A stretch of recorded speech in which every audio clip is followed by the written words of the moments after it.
रमाकांत सकाळी झोपेतून उठला तेव्हा त्याला त्याचं डोकं जड झाल्यासारखं वाटलं. त्याला अंगदुखी पण होत होती.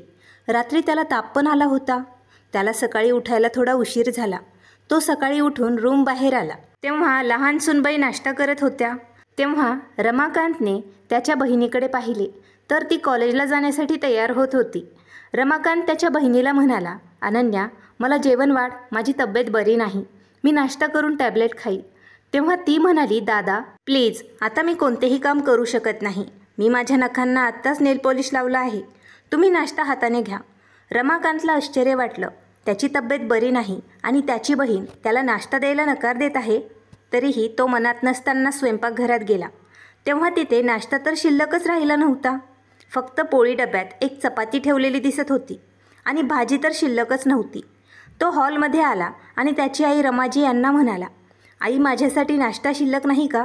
तेव्हाच लहानी सुनबाई म्हणाली, दादा, तुम्ही उशीरपर्यंत झोपून राहता तर असंच होईल ना. तुम्ही वेळेत उठायला हवं. आज भाजी जास्तच टेस्टी झाली होती, त्यामुळे सर्वांनी जास्त खाल्ली. नाश्ता तर संपला आहे. तेव्हा रमाकांत अडखळत म्हणाला, माझ्यासाठीही नाश्ता बनवा ना मग. तेव्हा लहानी सुनबाई म्हणाली, नाही बाबा नाही, सकाळपासून एवढे काम करून माझी अवस्था खराब झाली आहे. तर तुमच्यासाठी स्वयंपाकघरात वेगळं जेवण वाढवण्यासाठी मी जाऊ शकणार नाही. वेळेवर झोपेतून उठत जा आणि वेळेवर नाश्ता करत जा. एकतर स्वतःच्या पत्नीला सोडून इथे येऊन बसलात आणि माझं काम वाढवत आहात. मी आता माझ्या रूममध्ये आराम करण्यासाठी जात आहे.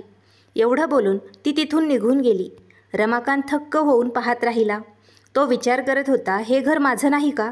या घरात मी काही दिवसांसाठी येऊन राहू शकत नाही का? त्याच्या डोळ्यासमोर आज सतत सोनमचा रडलेला चेहरा फिरत होता. तो त्याच्या आईला म्हणाला, आई, मला नाश्ता भेटणार आहे की नाही? तेव्हा रमाजी म्हणाल्या, बेटा, लहान्या सुनबाईचं बोलणं मनावर घेऊ नको. ती दिवसभर कामं करून थकून जाते. एक काम कर, आज तू स्वतःसाठी काहीतरी नाश्ता तयार कर. माझ्या तर गुडघ्यांमध्ये खूप वेदना होत आहेत. मी गुडघ्यांना औषध लावण्यासाठी जात आहे. एवढं बोलून त्या पण तिथून निघून गेल्या. रमाकांतची बहीण कॉलेजला जाण्यासाठी घरातून निघाली. रमाकांत सोफ्यावर एकटाच बसून राहिला. याच कुटुंबातील लोकांसाठी तो त्याच्या पत्नीला काय काय नव्हता बोलला. तिला एवढं बोलला की ती सर्वांना कंटाळून घर सोडून निघून गेली. आज तर स्वतःच्याच घरात पूर्णपणे तो एकटा पडला होता. थोड्या वेळानंतर त्याला खूप जास्त भूक लागली. तेव्हा तो स्वयंपाकघरात गेला आणि फ्रीजमधून दूध काढून त्याने दूध बिस्किट खाल्लं आणि टॅबलेट घेऊन त्याच्या रूममध्ये जाऊन झोपी गेला. त्याला झोप तर येत नव्हती. त्याच्या मनात खूप जास्त चलबिचल होत होती. टॅबलेटमुळे त्याचा ताप थोड्या वेळानंतर कमी झाला होता. त्याच्या डोक्यात मागे घडलेल्या गोष्टी एखाद्या छायाचित्राप्रमाणे घुमत होत्या. त्या दिवशी तो संध्याकाळी घरी परतला तेव्हा त्याची पत्नी हॉलमध्ये सोफ्यावर डोक्याला रुमाल बांधून बसलेली होती. तो त्याच्या पत्नीला म्हणाला, काय झालं आहे तुला?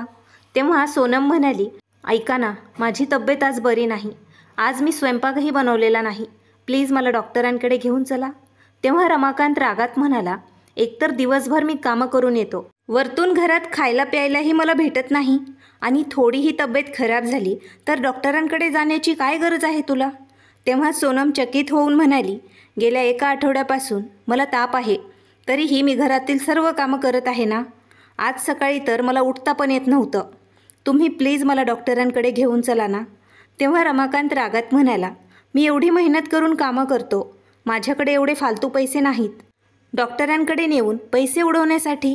सोनम मात्र थक्क होऊन म्हणाली, मी माझ्या इच्छा आकांक्षा दाबून इतकी घरात बचत करते, माझ्या छोट्या छोट्या गरजा देखील पूर्ण करत नाही आणि तुम्ही सर्व पैसे तुमच्या कुटुंबातील लोकांवरती खर्च करतात.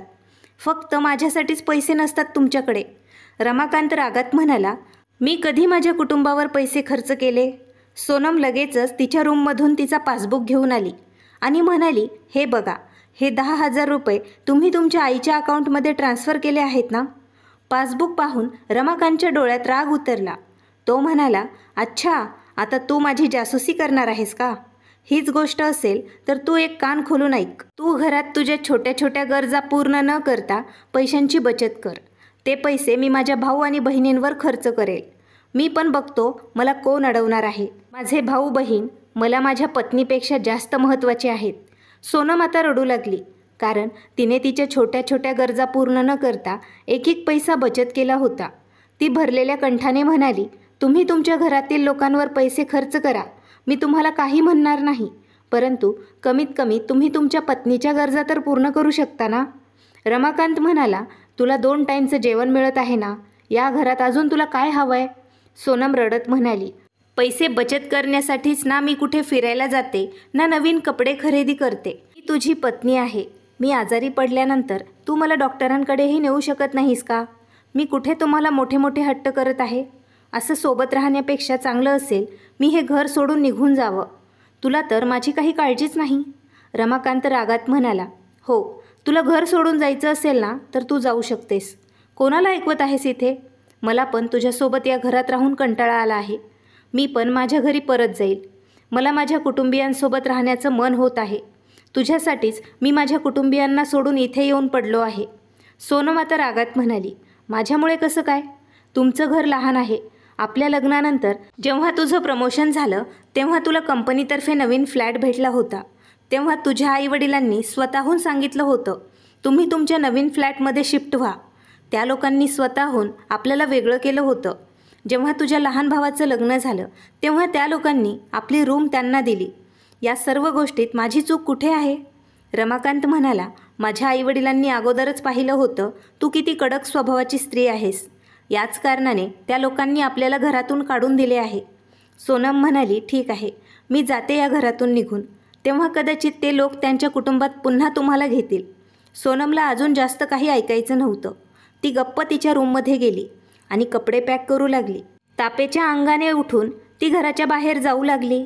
तिच्या मनात एक आशा निर्माण झाली, कदाचित तिचा पती तिला जाताना तरी थांबवेल. परंतु रमाकांतने तिच्याकडे पाहिले देखील नाही. तेव्हा सोनम तिचे अश्रू पुसून तिच्या माहेरच्या दिशेने निघाली. जेव्हा ती तिच्या माहेरी पोहोचली आणि तिच्या आईवडिलांना तिने सर्व काही घडलेलं सांगितलं तेव्हा तिचे आईवडील म्हणाले, तू आमच्यासाठी ओझं नाहीस. तुला हवं तोपर्यंत तू इथे आरामात राहू शकतेस. रमाकांतला जर त्याच्या चुकांची जाणीव झाली तरच आम्ही तुला परत त्यांच्या घरी पाठवू. इकडे रमाकांतही सकाळी सकाळी त्याच्या घरी पोहोचला होता. अचानक त्याला आलेलं पाहून लहान्या सुनबाईने तर तोंडच फुगवलं होतं. आता त्याच्याजवळ स्वतःची खोली तर नव्हती. त्यामुळे तो स्टोर रूममध्ये फोल्डिंग कॉट टाकून तिथे झोपू लागला. जे कुटुंबातील लोक तो दूर राहत होता तेव्हा त्याच्याशी गोडगोड बोलत होते, त्याला पैसे मागत राहत होते, आता तो रात्रंदिवस त्यांच्यासोबतच होता तरी कोणी त्याच्याशी नीटही बोलत नव्हतं. तो सकाळीच घरातून जेवण करून ऑफिससाठी निघत होता. सर्वजण आपापल्या कामात व्यस्त होते. कोणीच त्याच्याशी बोलत नव्हतं. रमाकांतला त्याच्याच घरात एक परकेपणा जाणवत होता. सोबतच कोणी ना कोणी त्याला टोमणेही मारत होतं. तुझी पत्नी कशी आहे, जी तुला एकट्याला सोडून निघून गेली? तेव्हा रमाकांत स्वतःच सांगत होता, या सर्व गोष्टींमध्ये चूक माझीच आहे. आज रमाकांतला खूप जास्त ताप आला होता.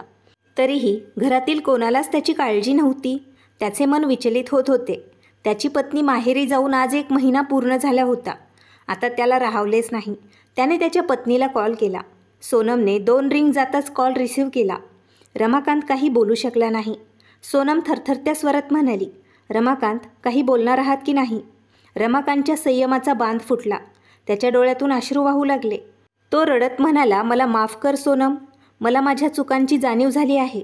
मला मान्य आहे, आईवडील आणि भाऊ बहीण आपलं कुटुंब असतं. परंतु आपल्या घरात पत्नीचं महत्त्व काय असतं हे आज मला समजत आहे. मला माझ्या चुकांसाठी क्षमा करणार नाहीस का तू? सोनमच्या डोळ्यातून अश्रू वाहू लागले. ती तर कित्येक दिवसांनी वाटच पाहत होती. तिचे पती तिला कधी कॉल करून बोलावतील. सोनम म्हणाली, मी आजच घरी परत येत आहे. रमाकांत म्हणाला, तू तयार हो, मी तुला घेण्यासाठी येतो. एवढं बोलून त्याने फोन कट केला आणि घरात कोणालाही न सांगता तो त्याच्या घरी जाण्यासाठी निघाला.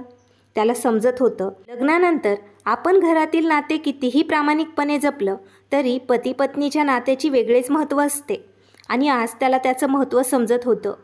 तो सोनमला घेऊन त्याच्या घरी परतला. आता तो सोनमसोबत खूप चांगलं राहू लागला. आता तो विचार करून पैसे खर्च करत होता. त्याच्या कुटुंबातील लोकांनाही आता समजले होते. त्यांच्या गैरवर्तनामुळे रमाकांतला वाईट वाटले आहे. याच कारणामुळे त्याने आज शब्दाशब्दाला त्याच्या घरी पैसे पाठवणेही बंद केले आहे. रमाकांत आता बचत करायला शिकला होता आणि त्याच्या भविष्यासाठी तो बचत करत होता. सोबतच तो त्याच्या पत्नीच्या गरजांचीही काळजी घेत होता. मित्रांनो, तुम्हाला ही कथा आवडली असेल तर लाईक करा, शेअर करा आणि नवीन असाल तर चॅनल सबस्क्राईब करायला विसरू नका. धन्यवाद.